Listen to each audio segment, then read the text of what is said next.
Okay, we need to talk about Shane Gillis, because this lovable goof is not what he seems. Shane seemingly came out of nowhere being offered a spot on SNL before he was ever even known in the comedy world, and then he was immediately cancelled and lost that position before it even started. But this story is actually much more bizarre than you'd ever expect. While Shane is now beloved and has spawned thousands of copycat performers, it's only a matter of time until the public finds out the truth. So in interviews, Shane Gillis has talked about playing football in college, going to West Point Military School, teaching history as a substitute, and being an active duty Marine for 8 years. But anytime he's asked for specifics, he dodges the question completely and will throw out that he only did this for a little bit, or something like that to make sense of how he could have done all of these things at his young age. Well, what if I told you that Shane wasn't lying about all these accomplishments? Because Shane Gillis is actually 57 years old. After weeks of phone calls and emails, I was finally able to secure a copy of Shane's birth certificate, proving he was born in Los Angeles in 1967, as well as his military records that put him overseas in 1994, when Shane claims he would have been just 6 years old. And in this now unclassified report, it says while on a mission in Afghanistan in 1995, Shane Gillis got into some type of altercation with the tactical team's translator. Now, according to this report, Shane sent the young translator to a grocery store to retrieve some much-desired Snickers candy bars. But when the translator brought back Milky Way candy bars instead,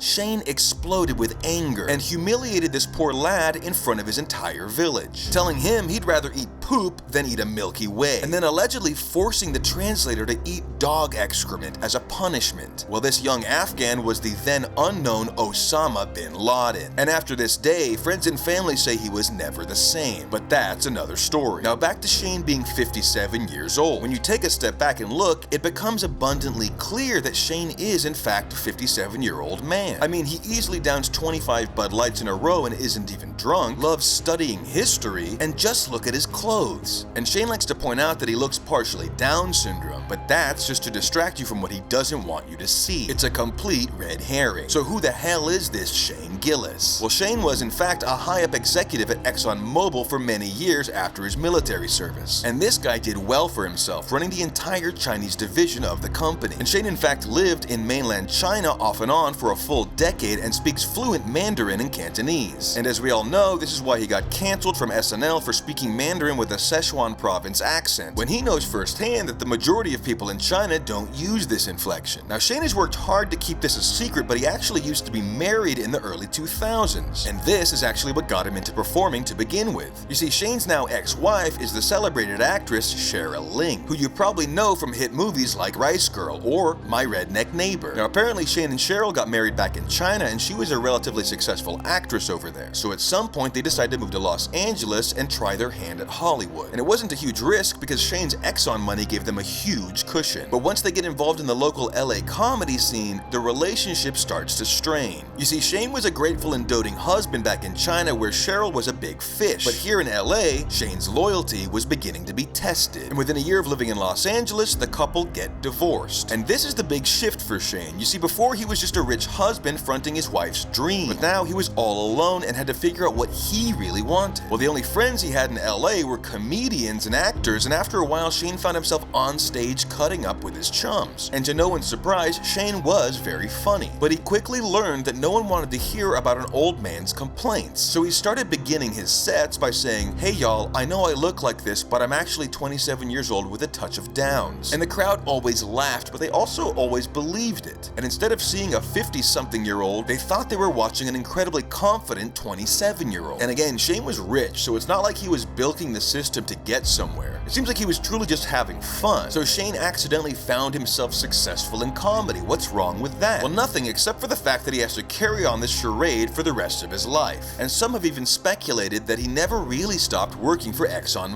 and that Shane might just be a petroleum industry plant. But the person most affected by Shane's choices is someone he doesn't want you to know even exists. You see, Shane Gillis has a 22-year-old son. That's right, Shane has a grown child that he fathered mother with Cheryl Ling, but he refuses to claim lest the Shane train come to a complete halt. So while Shane is out there making millions of dollars, poor Cheryl Ling and Shane Gillis get nothing. And Shane puts a lot of work into making you think he actually is young. He wants you to believe he loves Drake, but that's just because Drake has a big deal with Exxon Mobil and Shane gets kickbacks for promoting him. In reality, Shane was a big fan of classic rock and roll, and even had love for newer groups like Evanescence and 12 Stones. And most people don't know this, but after the singer of the band Saliva, Josie Scott, quit the band in 2010, Shane even auditioned to fill this role as a new lead singer, even making it down to the final 3. But it's lucky for Shane that he didn't get this gig, or else he would have never gone on to be the Exxon forever college comedian he is today. And if you look at any product Shane puts out, you can find the link to his alleged former employer, including his most recent Netflix show, Tires. With Shane, it's always about the petroleum. And there's plenty more strange things about this guy, like the fact that his financial records were recently published showcasing that Shane is bizarrely funding 3 separate clown colleges in Puerto Rico. So who knows what that really means, but it sounds like some dirty oil tricks to me. And a local lab has tested his new Candy Gillis gummies, and the results prove that these sweets are more petroleum than sugar. But we'll have to save his side ventures for another episode. Until next time, Shane Gillis, you're a total bitch.